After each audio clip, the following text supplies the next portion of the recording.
할렐루야. 오늘 성경 말씀 요한복음 6장 말씀 보겠습니다. 요한복음 6장 말씀 봅니다.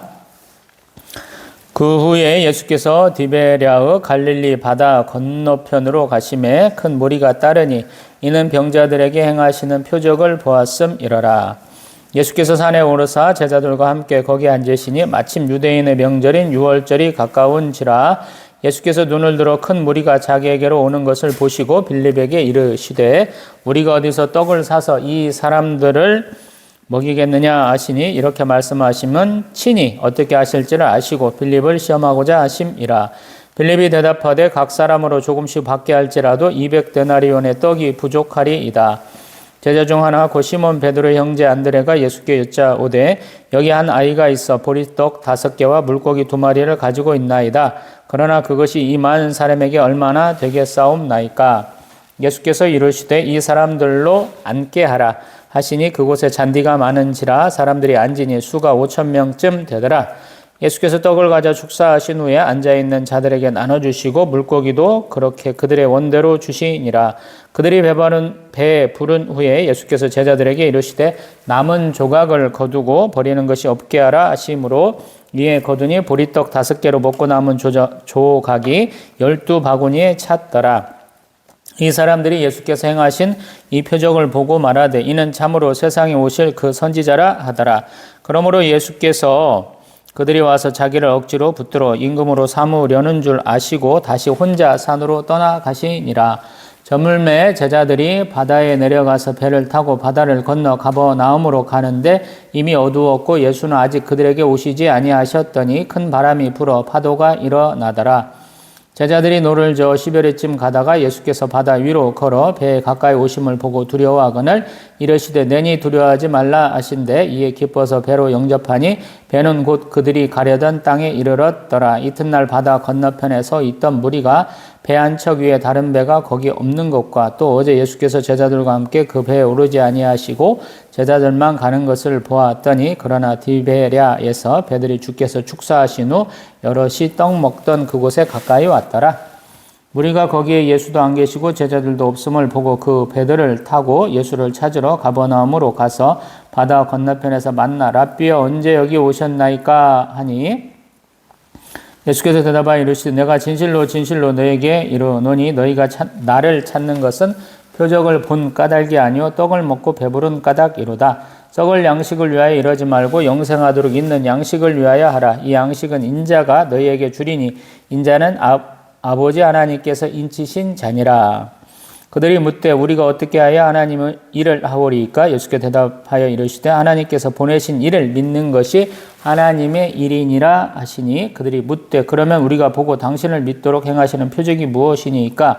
하시는 일이 무엇이니이까? 기록된 바 하늘에서 그들에게 떡을 주어 먹게 하였다 함같이 우리 조상들은 광야에서 만나를 먹었나이다. 예수께서 이르시되 내가 진실로 진실로 너희에게 이르노니 모세가 너희에게 하늘로부터 떡을 준 것이 아니라 내 아버지께서 너희에게 하늘로부터 참떡을 주시나니 하나님의 떡은 하늘에서 내려 세상에 생명을 주는 것이니라. 그들이 이르되 주여 이 떡을 항상 우리에게 주소서. 예수께서 이르시되 나는 생명의 떡이니 내게 오는 자는 결코 줄이지 아니할 터이요 나를 믿는 자는 영원히 목마르지 아니하리라. 그러나 내가 너희에게 이르기를 너희는 나를 보고도 믿지 아니하는도다 하였느니라. 아버지께서 내게 주시는 자는 다 내게로 올 것이요 내게 오는 자는 내가 결코 내쫓지 아니하리라.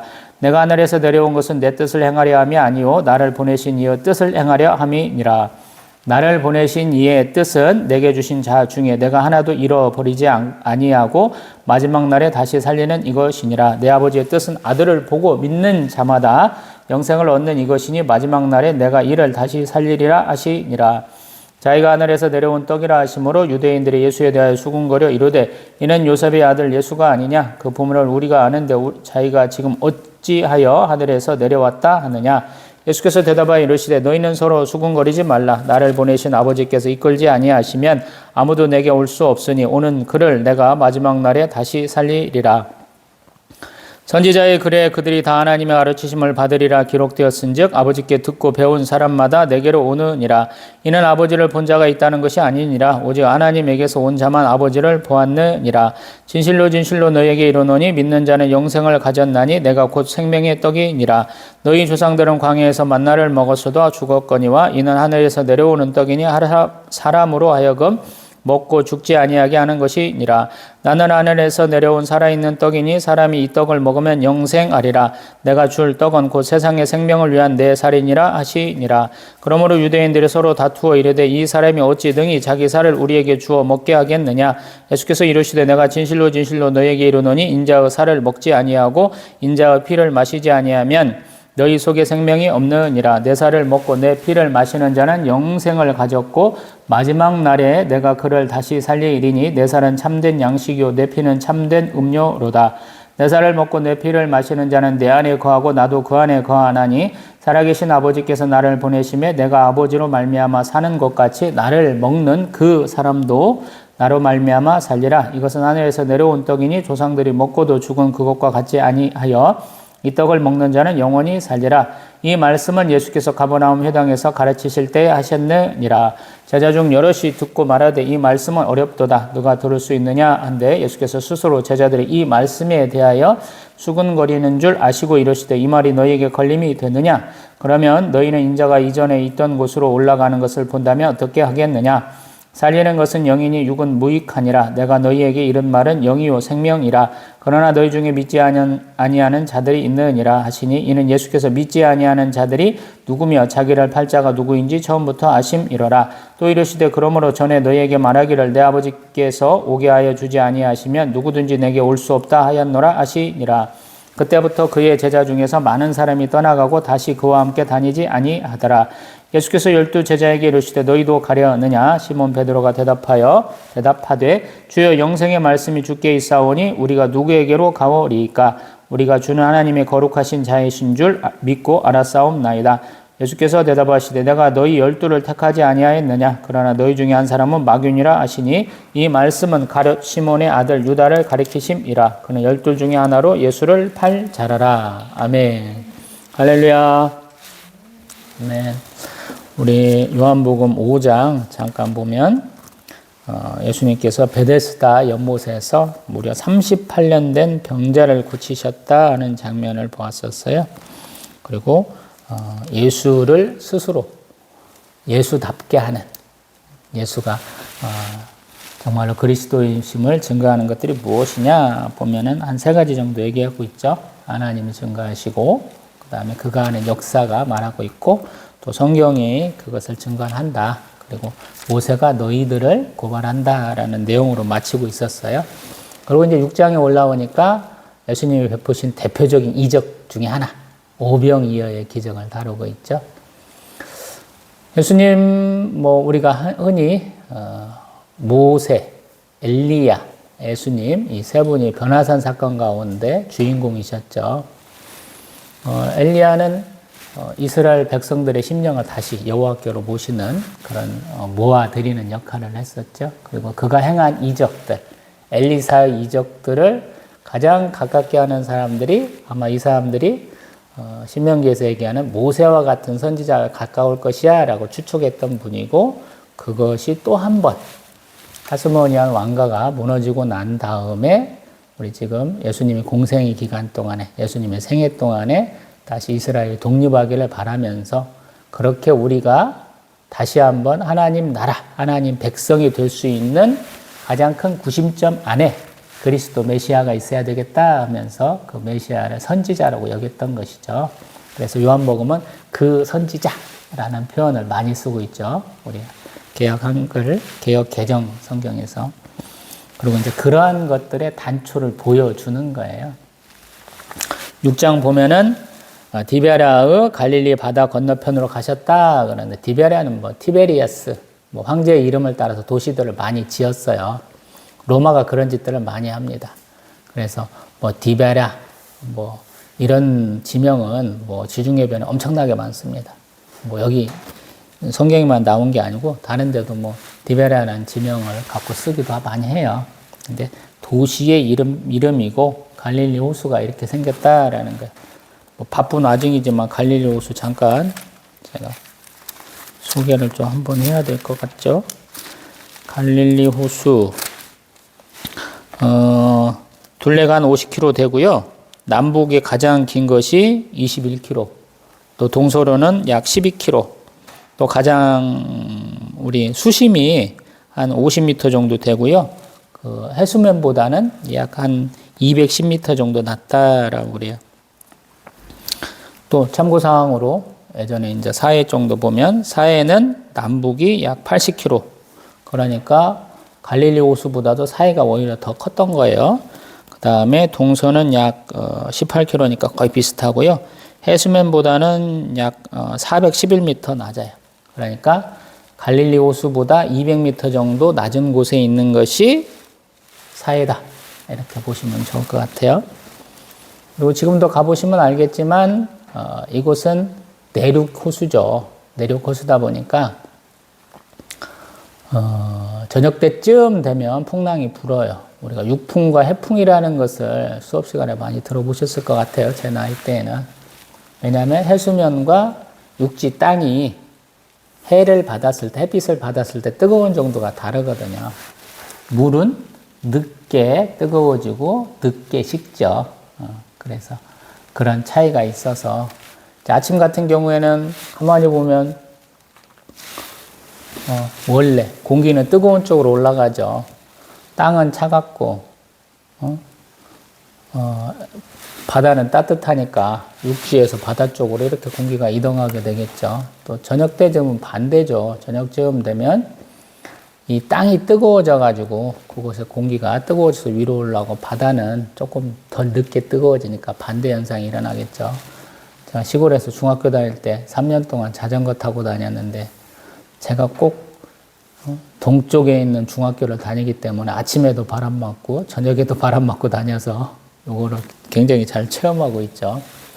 그리고 여기도 마찬가지로 그러한 현상이 일어나서 내륙 호수고 해수면보다 낮고 그렇기 때문에 저녁 때쯤 되면 풍랑이 일어요.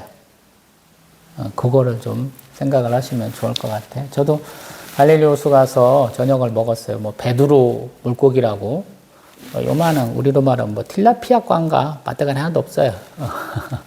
손바닥만한 물고기 먹어보는데 저녁 때 되니까 낮에는 잔잔하던 것이 저녁에는 풍랑이 막 일어나기 시작하더라고요. 그래서 그렇구나 라고 깨달았던 기억이 있습니다. 다시 본문으로 갑니다. 예수님이 왜 산에 올라가시느냐 보면은 거기 가셔야 될 일이 있는 것 같아요. 유월절이 가까웠다 그래요. 지금 갈릴리 지역에서 예루살렘으로 가는 두 가지 코스가 있죠. 사마리아 땅을 지나가는 것과 요단강 동편을 가서 쭉 그 길을 쭉 내려가서 여리고에서 요단강을 건너서 올라가는 방식이 있는데 예수님이 두 가지 방식을 다 썼었던 것 같아요. 근데 지금은 좀 유월절 근처라 아무튼 산에 갔다라는 것이고 우리가 산 하면 뭐 팔복산 뭐 이런 생각도 많이 하죠. 그리고 우리가 산기도들 많이 하시잖아요. 왜 그런가 보면은 조금 번화한 곳, 사람이 많은 곳이 아니고 사람이 적은 곳에 가서 자기들만의 시간을 가질 수 있는 것이죠. 이제 예수님이 6장쯤 오면은 굉장히 유명 인사예요. 우리는 그런 생각 안 하지만 예수님의 표적과 이적과 기사가 예루살렘부터 벌써 많았기 때문에 우리는 그렇게 얘기 안 하지만 예수님이 가신 곳에 병자들이 많이 모여들고 사람들이 많이 모여드는 거예요.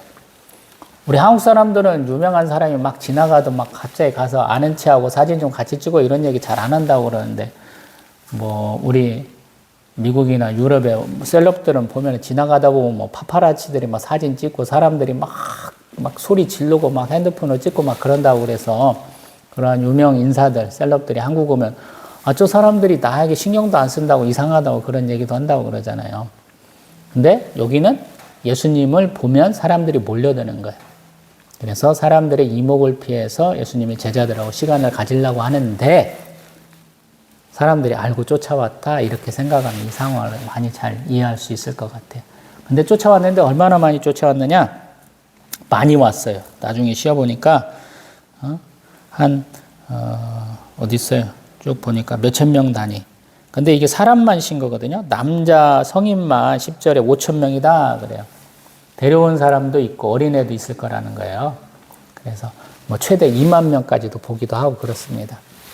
근데 이 사람들이 번화한 곳이 아니고 산이고 광야고 그런 곳에 왔기 때문에 식사가 해결이 안 되는 거예요. 아까 디베리아 라는 도시의 건너편쯤 된다 이런 표현을 제가 해봤잖아요.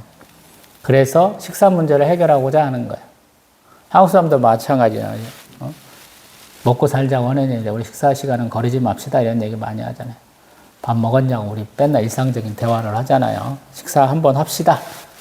평생 가야 밥 한 번 안 먹을 사람들이 언제 한번 식사해요 이렇게 지나가는 말로 하는 거랑 똑같거든요. 근데 여기서는 더 중요하게 생각한다라는 거예요. 왜?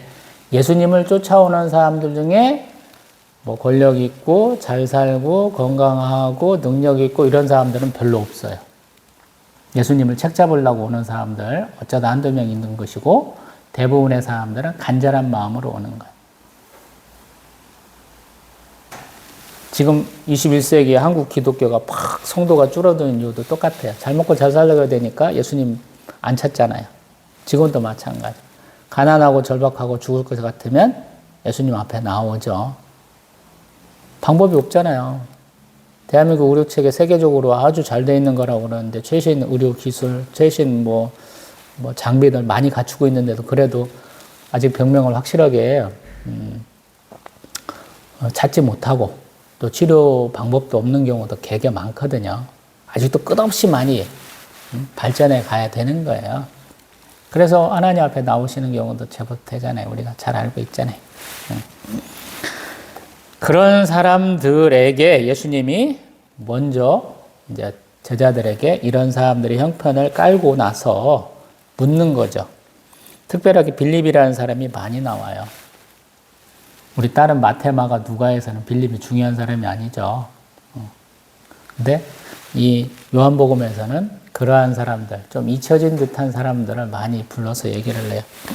잠깐 기억을 상기시켜 보면 빌립이라는 사람이 누구냐? 예수님이 딱 갈릴리로 가시다가 불러가지고 지명해서 부른 사람이야. 나를 따르라. 그러니까 좋다고 쫓아가고 자기가 잘 아는 나다나엘이라는 사람을 딱 불러갖고 가는 거죠. 근데 그 빌립한테 예수님 뭐라고 그러셨냐? 5절. 우리가 어디서 떡을 사서 이 사람들을 먹이겠느냐라는 거야. 돈도 없을 텐데 살 곳이나 있겠느냐라고 던져보는 거야. 하나님의 이 질문 방식이 이래요. 많은 분들이 하나님한테 기도하면 내가 감당 가능하고 내가 아는 지식, 내가 여태까지 삶을 살아온 경험 안에서 해결될 것을 하나님이 요구하실 거야. 이렇게 말씀하시는 분들이 99.999%거든요.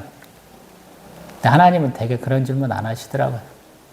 내가 감당 못하고 내가 상상도 못할 것들을 질문하실 때가 더 많더라라는 거예요. 나의 식권은 이러한 조금밖에 안 되는데 하나님은 적어도 이거를 요만큼 확장시키려고 하시는 경우가 참 많더라라는 거예요.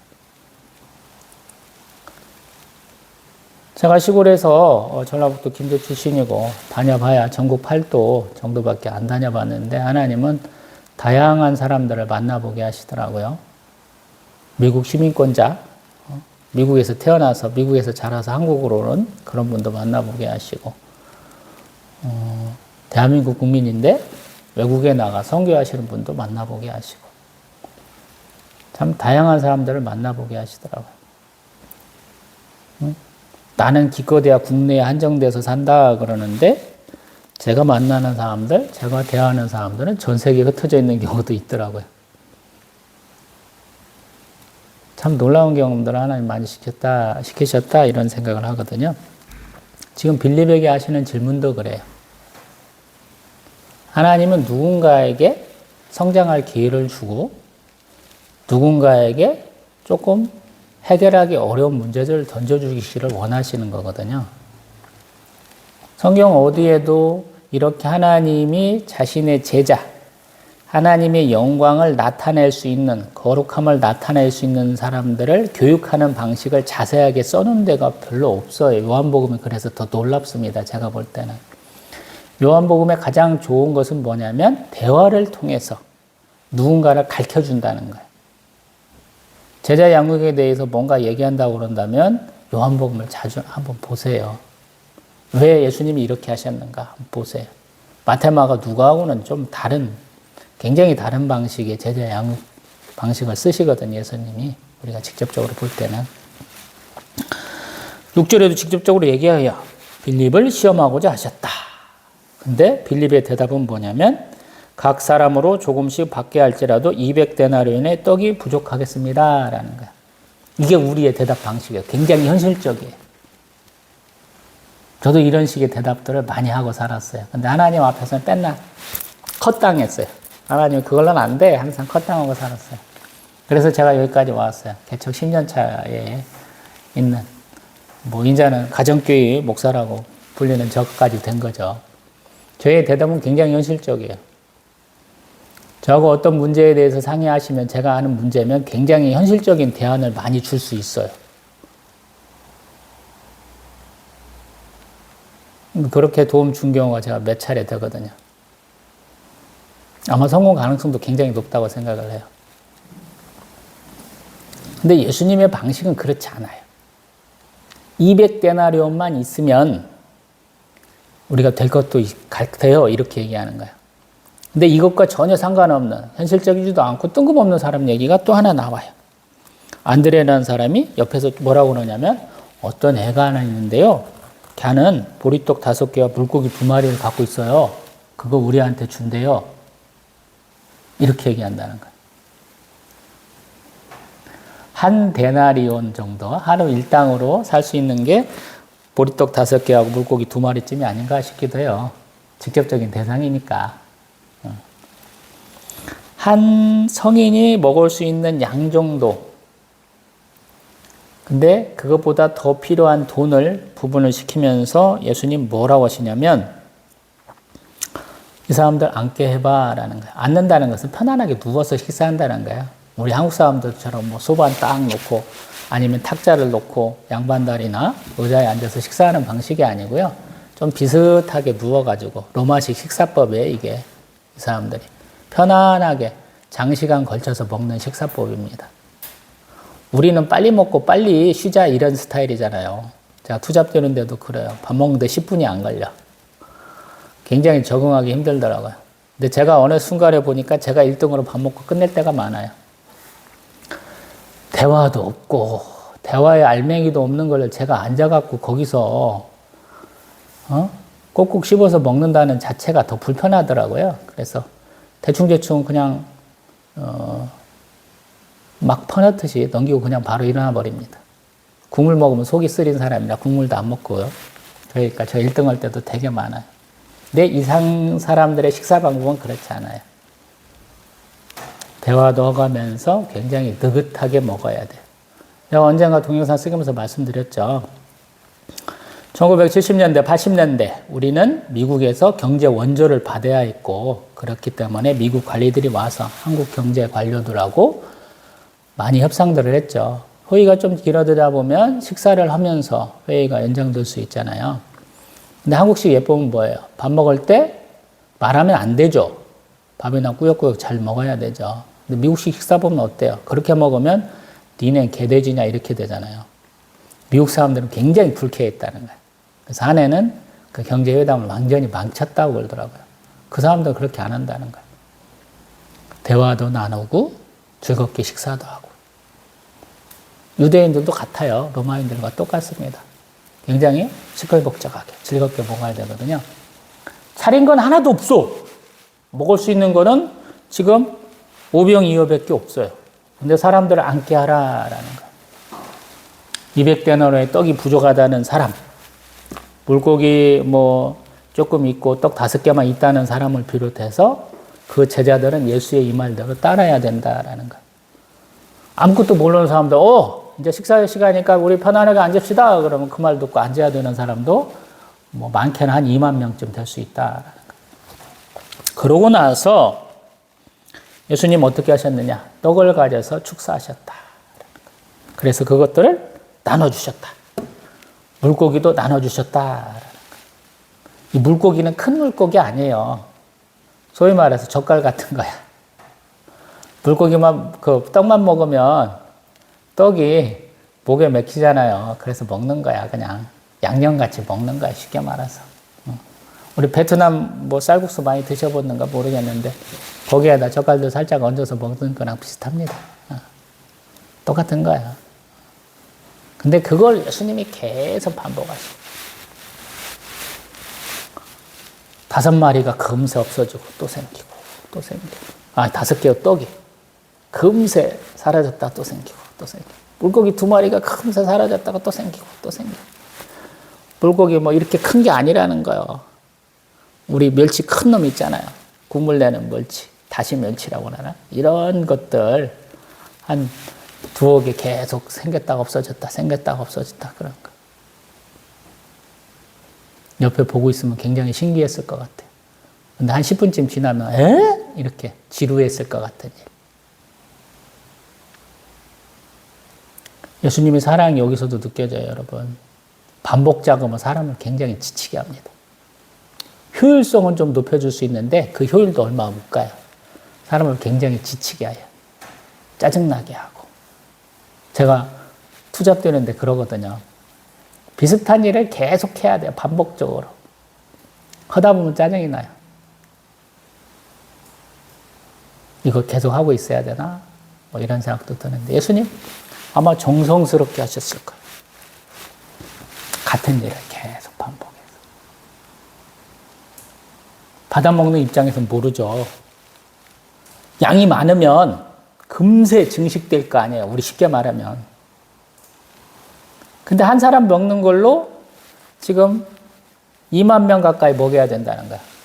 2만 번을 반복해야 된다고 생각을 해보세요. 제가 너무 크게 확장해서 생각하는 건 모르겠지만 굉장히 어려운 일이다라는 거예요. 예수님은 그걸 하셨다라는 거예요. 다 만족하게 먹었고 일부는 더 남았다라는 거예요. 이 말은 뭐냐면 나 오늘 배고파서 조금 더 먹을래. 나 조금 더 줄 수 있어요? 이런 사람이 있어. 더 먹어. 이렇게 했다는 거야. 무섭잖아요. 많이 안 먹어본 분들의 특징이 2가지라고 그러잖아요. 2부류라고 그러잖아요. 오늘 원 없이 먹고 내일 굶겠다. 근데 우리 대한민국의 독거노인들이 되게 많으시죠. 그분들이 불쌍하고 내 눈앞에 보였으니 내가 이분들 대접하겠다는 마음으로 제가 오늘 밖에 나가서 식사 좀 대접할게 같이 하시겠어요? 그러면 그분들이 대부분 싫어 이렇게 한다는 거예요. 왜? 평상시 한 끼니 드시다가 2끼니를 드시게 되면 내일 견딜 수 없다는 거예요. 내일 더 배고파지만 나 견딜 수 없으니까 나 안 먹을래? 이런 분들이 많다라고 그러더라고요. 대한민국의 슬픈 현실입니다. 어떻게 대응했는지는 모르겠어요. 네, 다들 배불리 먹었고 남는 것은 예수님이 싹 걷어들여라 했다는 것이고 걷어들여 보니까 무려 12바구니나 됐더라라는 거예요. 최초보다 더 많이 됐다라는 거예요. 어마어마한 거죠. 다 배불리 먹고 12바구니래요. 사람이 다 들어가는 바구니인지 아니면 사람 옆에 이렇게 우리 쌔처럼 이렇게 하는 조그마한 바구니인지 모르겠지만 아무튼 어마어마하게 많이 남았다라는 거예요. 예수님의 크신 사랑과 풍성함을 나타내는 것이 아닌가 싶어요. 그리고 이러한 표적을 보면서 사람들은 그 선지자라 했다는 거예요. 세례 요한한테 물었던 그 선지자냐 했던 그 선지자가 확실해요 이렇게 했다는 거예요. 근데 예수님은 이 사람들의 그 바람이 예수가 우리의 왕이 되면 우리는 잘 먹고 잘 살 것 같아. 그러니까 예수님 도망가셨다라고 그러잖아요. 그리고 또 저물매 제자들은 바다 건너서 가버나움. 우리 베드로 사도의 집이 가버나움 회당 옆에 있었다고 지금 성지순례 가면 다 거기 한번 들러보잖아요. 거기로 갔는데 예수님은 안 오셨다가 밤에는 해풍 육풍이 있다고 제가 말씀 들어봤죠. 그래서 큰 파도가 일어나서 제자들이 가다가 막 무서워하고 두려워 떠는데 예수님이 뭐라고 하셨냐면 가까이 오셔서 내니 두려워하지 말라라고 하셨다는 거예요. 이 내니가 에고 에이미, 그래서 우리 여호와 하나님, 나는 스스로 존재하는 자에 해당하는 말씀이다라고 얘기하잖아요. 그래서 딱 풍랑이 멈춰가지고 가버나움 땅에 이르렀다라고 얘기를 해요. 제가 항상 고민하는 게 앞에 서론을 좀 생동감 있게 얘기하면 뒤에를 축약해야 되죠. 저에게 지금 허락한 시간이 약 20분밖에 없는데 또 축약을 해봅니다. 이튿날 사람들이 또 한 번 예수님이 계신 곳에 가봤다라는 거예요. 근데 안 계시니까 다 찾아본 거예요. 둘레 아까 제가 한 50km밖에 안 된다고 그랬죠. 저는 이렇게 안경을 벗으면 이 카메라에 제 얼굴이 안 보입니다. 근데 이 사람들은 시력이 좋겠죠. 저기 지나가는 사람이 누군가 볼 수 있다는 거야. 그래서 그 사람들이 찾아가지고 왔더라라는 거예요. 우리 23, 24절 내용이. 그래서 바다 건너편에서 우리 예수님한테 뭐라고 했냐면 랍비여, 언제 여기 오셨습니까? 라는 거야. 어떤 면에서 보면 조금 불편한 질문이에요. 아니 우리 왜 내버려 두고 가셨어요? 이런 얘기인가? 아니면 우리 몰래 왜 여기 오셨어요? 이런 말씀이에요. 조금은 까칠한 말이에요. 제가 생각할 때는.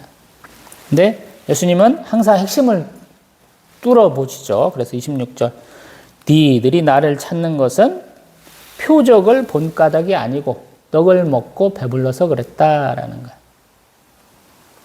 배고파서 또 왔다라는 얘기.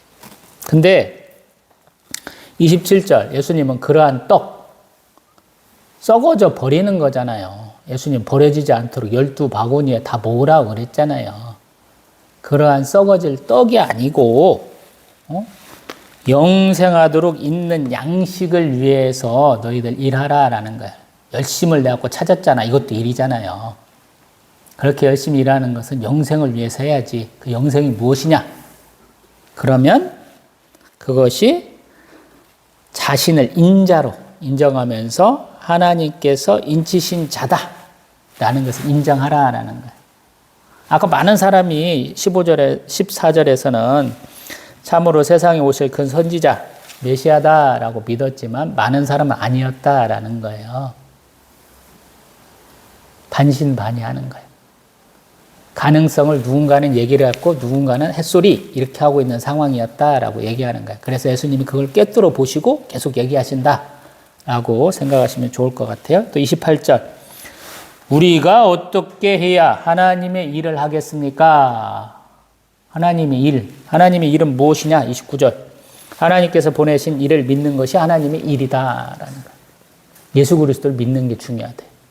21세기 한국교회에 주는 말씀이죠. 예수님을 믿어야 돼요, 우리가. 근데 예수님 잘 안 믿으시죠, 많은 분들이. 역설적으로. 저도 우리 청야교회에 제가 이렇게 사역하고 있는 청야교회 머리가 되시는 예수 그리스도 이렇게 항상 많이 기도하고 선포하고 그러거든요. 근데 정작 예수님 잘 안 믿으시는 분들이 많이 와요. 어쩌다 한 번씩 뜬금없이.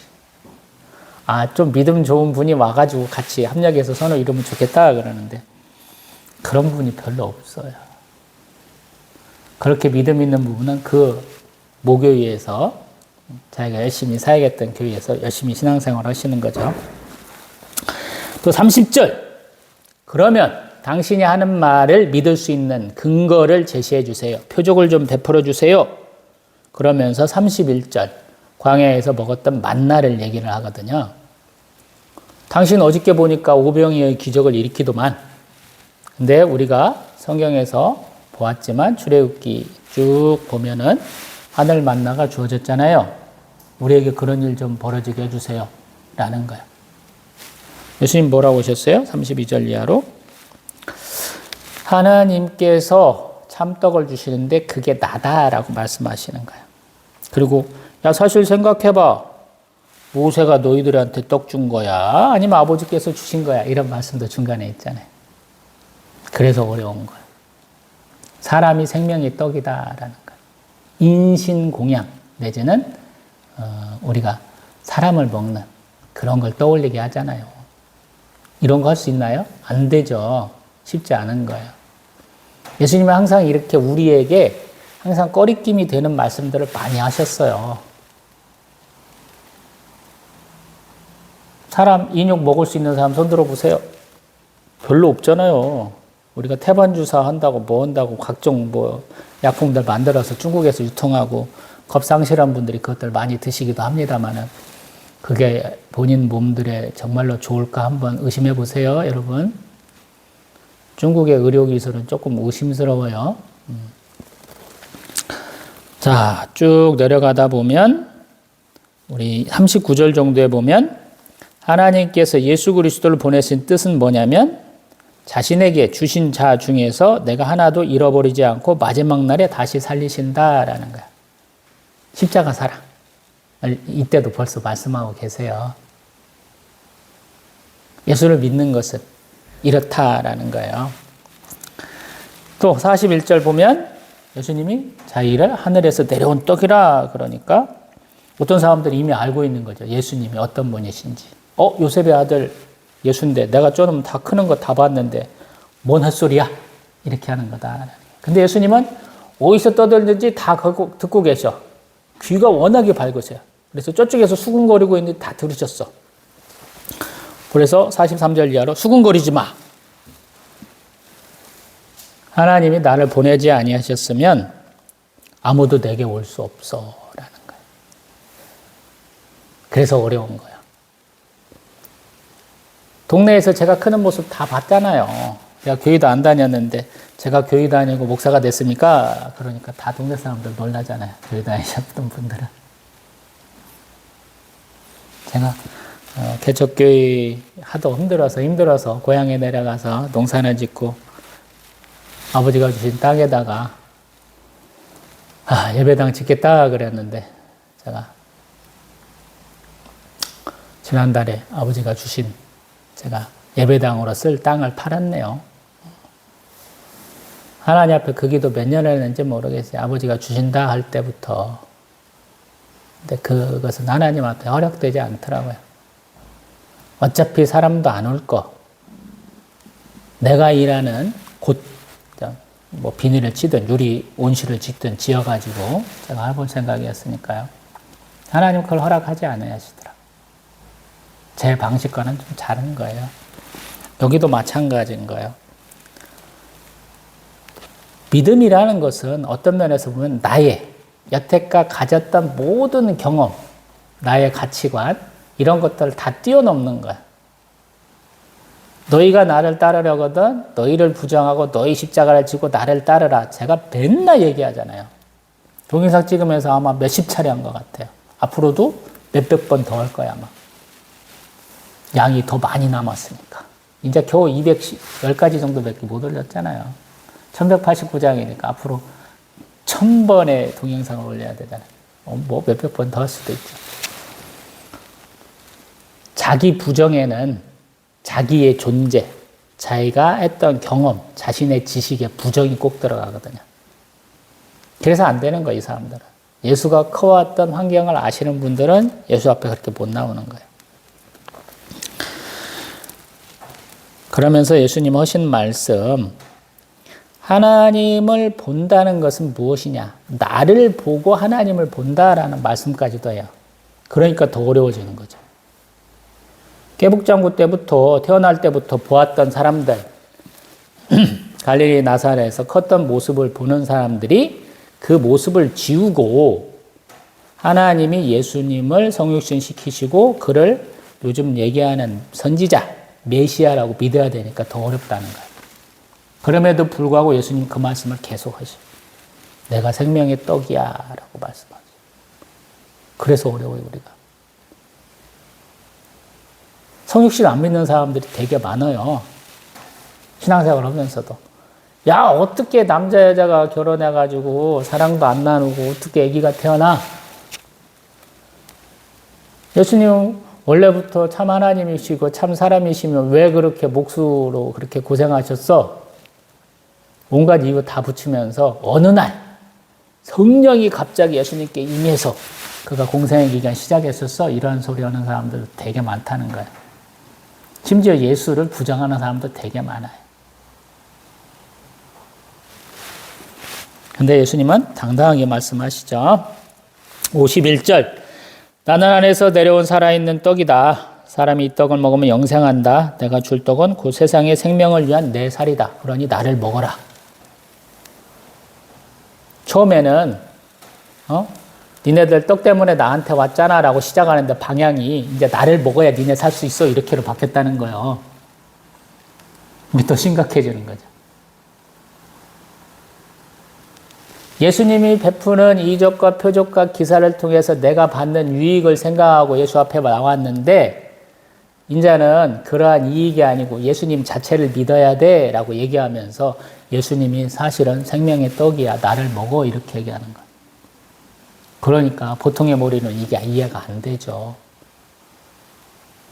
오병이의 기적, 물고기 2마리에다가 떡 5개 먹었던 그 기억, 아주 화려한 맛있는 음식도 아니에요. 그냥 노동자들이 그냥 먹는 음식이에요. 서민 음식. 우리로 말하면 그냥 어느 집 가가지고 그 밥에 김치 얻어먹은 거랑 똑같아요. 반찬도 고기 반찬 하나도 없고. 근데 거기서부터 시작한 말씀이 이제 예수를 먹어야 돼 이렇게 된 거예요. 굉장히 심각해진 것이고 굉장히 안 믿게 되는 것이죠. 그러면서 어떤 사람은 또 옆에서 뭐라고 그러냐면 야 누가 자기 살을 주어서 인육을 먹게 할 수 있겠느냐 이 얘기를 한다라는 거예요. 근데 예수님 55절 내 살은 참된 양식이고 내 피는 참된 음료다. 먹어야 돼. 이 말씀을 하는 거예요. 믿어질 리가 없죠. 59절 가버나움 회정에서 가르치시면서 이 말씀까지 하셨다. 그러니까 믿어지지 않는 거죠. 성경에는 인육 먹지 말라 그렇게 돼 있잖아요. 사람을 죽이는 살인 행위잖아요. 피채 먹으면 안 된다 그러잖아요. 근데 예수님이 자기를 먹어야 된다고 그런 거예요. 이게 이해 안 가는 게 너무 당연한 거죠. 그래서 60절 제자들도 아이고 어려워 죽겠네. 하나도 이해 안 간다. 근데 예수님 또 수근수근 거리니까 다 아시고 61절 이하로 야 너희들 걸리냐? 근데 니들 알게 될 거야. 인자가 이전에 있던 곳으로 올라간 것을 보면 부활하시고 승천하신 걸 보면 알게 될 거야. 그래서 살리는 것은 영이다. 내가 이른 말도 영이고 생명이다. 근데 너희들 중에 이렇게 나의 말을 안 믿는 놈이 있어. 그게 쭉 가다 보니까 71절에 가롯 유다다라는 거야. 믿는 사람의 대표적인 것은 누구냐? 딱 보니까 시몬 베드로. 우리 69절에 주는 하나님의 거룩하신 자인 줄 믿습니다. 라는 신앙 고백을 하죠. 마태, 마가, 누가에서는 이 베드로 사도의 신앙 고백과 고백 전과 고백 후로 나눠서 딱 보면은 비슷하게 그 논리가 맞아져 가죠. 특별하게 이제 마태, 마가 정도는 그런 정도가 좀 맞아 가죠. 이만큼만 놓고 봅니다. 불이 나게 왔는데 이렇게 됐어요. 그래서 성경이 어렵습니다. 깊이 파면 시간이 오래 가요. 그래서 설교를 1시간 넘게 하시는 분들이 저는 굉장히 존경스럽고 잘 아시는 분이다라는 생각도 많이 해요. 근데 반대로 말한다고 믿어지냐? 듣고 이해할 수 있느냐라고 그러면 아니라고 생각이 돼요. 부족한 부분은 내가 배우지 못해서 모르고 있어 이런 얘기는 어렸을 때는 하는 거고요. 20살 넘어서 나 학교에서 못 배웠는데 그러면 네가 공부하지 그렇게 많은 사람들이 얘기하잖아요.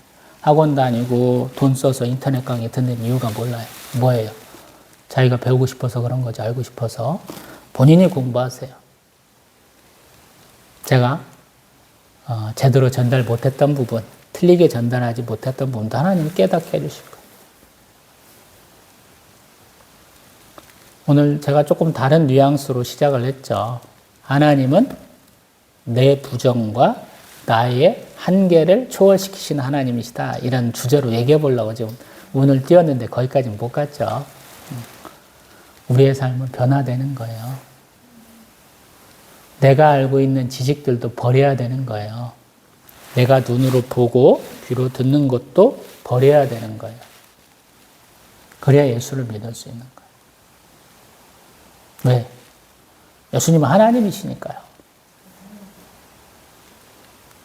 예수를 가깝게 있는 분, 온전히 나를 보호하시는 구세주의 의미지만 가지고 있으면 이런 생각이 잘 안 들어요. 근데 예수는 창조주, 심판주, 구세주, 섭리주 되세요. 성부, 성자, 성령 다 똑같습니다. 다 하나님이시거든요. 창조주, 심판주, 구세주, 섭리주 되셔요. 그 중에 특별하게 특화된 사역들이 조금 더 있는 것이죠. 성부가 창조에 아주 특화되어 계시잖아요. 우리 성자는 구세주에 특화가 되시죠. 섭리하고 가장 가까운 곳이 성령 하나님이시죠. 심판은 세 분 다랑 관계된 것 같아요. 어찌 보면. 예수님께 심판받는다 지금 그러잖아요. 심판과 구원은 붙어 있으면서도 딱 분리가 되는 거예요. 예수님 안 믿으면, 안 믿어지면 심판받는 거예요. 그래서 믿음은 하나님 주신 선물이기도 하고 은사기도 해요. 그래서 굉장히 많이 노력해야 돼요. 뜻밖의 주어지는 선물이다고만 생각하려면 떼쓰고 이쁜 짓 하고 그러면 될 것 같잖아요. 근데 믿음은 사실은 노력의 산물이기도 해요. 자꾸 성경도 보고 묵상도 하고 기도도 하고 하나님과 대화도 하고 해봐야 돼요. 그래야 내 믿음이 커져요. 개척 10년 차로서 가장 큰 축복이 예수님을 알게 됐어요. 예수님을 사랑하게 됐어요. 라고 얘기하잖아요. 개척 1년쯤 지나니까 너무 감사하고 예수님의 사랑에 감격해서 울기도 많이 울고 그랬거든요.